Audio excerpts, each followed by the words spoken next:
Use o link na descrição para comprar seus livros na Amazon. Uma coisa que eu tava pensando esses dias, assistindo os canais de vocês e tal, eu tava pensando assim, eu tava vendo aquele papo da... Como é que é o objetivo do comunismo? É que a classe trabalhadora, ela tome os meios de produção, né? Isso, exato. Aí eu fiquei pensando, por exemplo, vamos pegar a Ford lá antigamente, quando o cara teve a ideia de fazer o carro.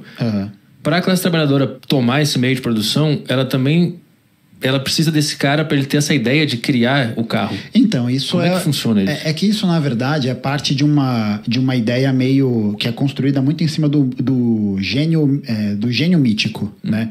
É isso de que uma pessoa sozinha descobriu uma coisa ou fez uma coisa absolutamente sozinha.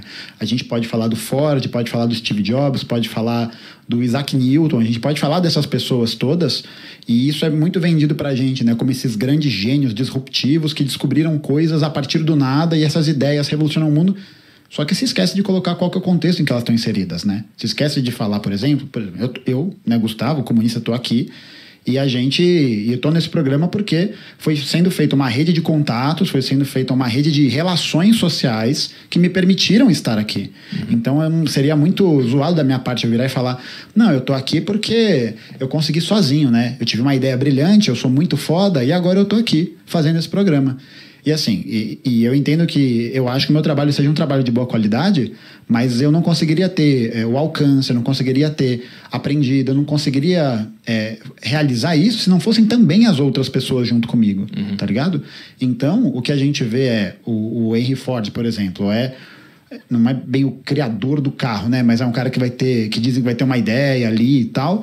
Só que a questão é, pô, beleza, eu posso ter uma super ideia, né, de, sei lá, eu quero fazer um telefone que faz pipoca, sabe, faz café, qualquer porra assim. E aí a grande questão é, pô, eu posso ter essa ideia, mas como que eu vou executar essa ideia? E principalmente, quem vai executar essa ideia? Porque os trabalhadores vão ter acesso a esses produtos que eles estão, dessas grandes ideias que eles estão fazendo?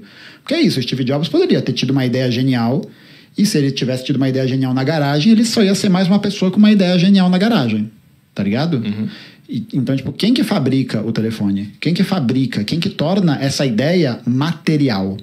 É isso que conta, né? Sim. Tornar ela realidade. Mas ao mesmo tempo, essa ideia que o trabalhador está botando em prática só existe porque esse cara pensou. Então, é isso. Não é que esse cara pensou sozinho. Por exemplo, sei lá, o Henry Ford, ele foi o engenheiro sozinho do projetamento do carro? Não.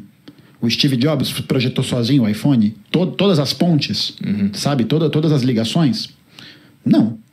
Sabe? Isso mostra, e assim, a gente não precisa nem ir fundo, né, na biografia. A gente vê os filmes do Steve Jobs, que é um péssimo exemplo para um historiador falar, mas para mostrar que tinha lá o Steve Wozniak, tinha uma outra galera, todos os engenheiros, os designers, todo mundo que trabalhava naquele lugar, que fazia aquilo lá acontecer, para tornar a ideia do cara materializável, tá ligado? E aí, o que se defende, né, por exemplo, com relação a essas ideias, é que qualquer avanço da tecnologia é um negócio que tem que ser usado para a humanidade. Porque isso vai melhorar a vida da humanidade, entendeu? Então, por exemplo, um laboratório que tem o controle e fez uma vacina contra a Covid. E aí, vacina contra a Covid é um negócio importante, né? Para as pessoas não morrerem. É um negócio que, humanamente... Aí, é claro, né? Vai ter gente que vai falar que não, que humanamente não precisa. Aí é um caso meio perdido, assim, mas a gente pensa, pô, a humanidade deveria acessar isso porque isso é importante para que a humanidade possa sobreviver. E aí os laboratórios vão lá e fecham a patente para que eles possam lucrar em cima da venda daquilo. O que a gente questiona é justamente isso. Será que uma tecnologia que está sendo desenvolvida também por trabalhadores em outras escalas, né? Em outros ramos, em outras categorias, deve ser uma ideia que vai melhorar a nossa vida, mas ela deve se tornar uma mercadoria para gerar enriquecimento pessoal de alguém? Eu acho que essa é a questão. Mas existe outra forma de se viver que não seja buscando o lucro pessoal? Tem, claro. Como que seria?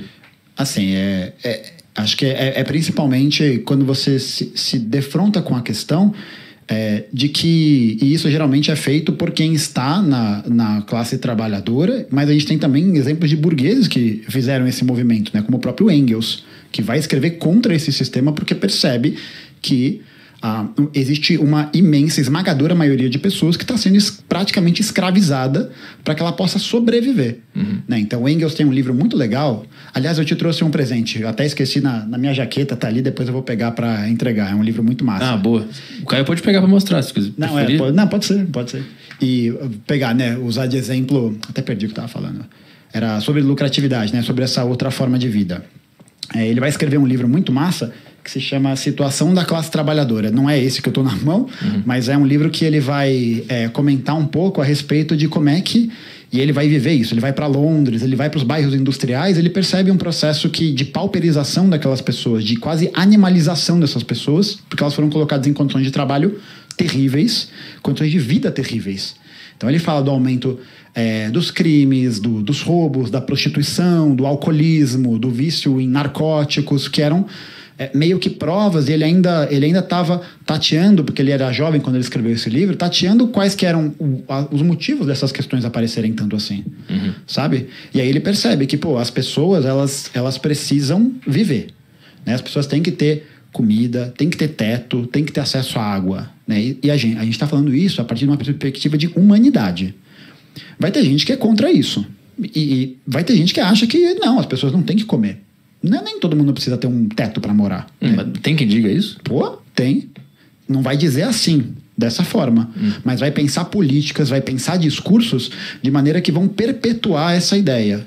Tá ligado? Então ninguém nunca vai declarar isso porque isso é moralmente horrível, né?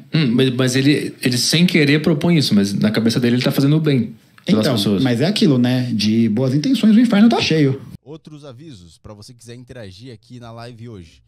Tem o link que está fixado no chat para você mandar as mensagens na plataforma do flowpodcast.com.br. Você pode mandar as mensagens através das Sparks, que são as moedas lá da plataforma.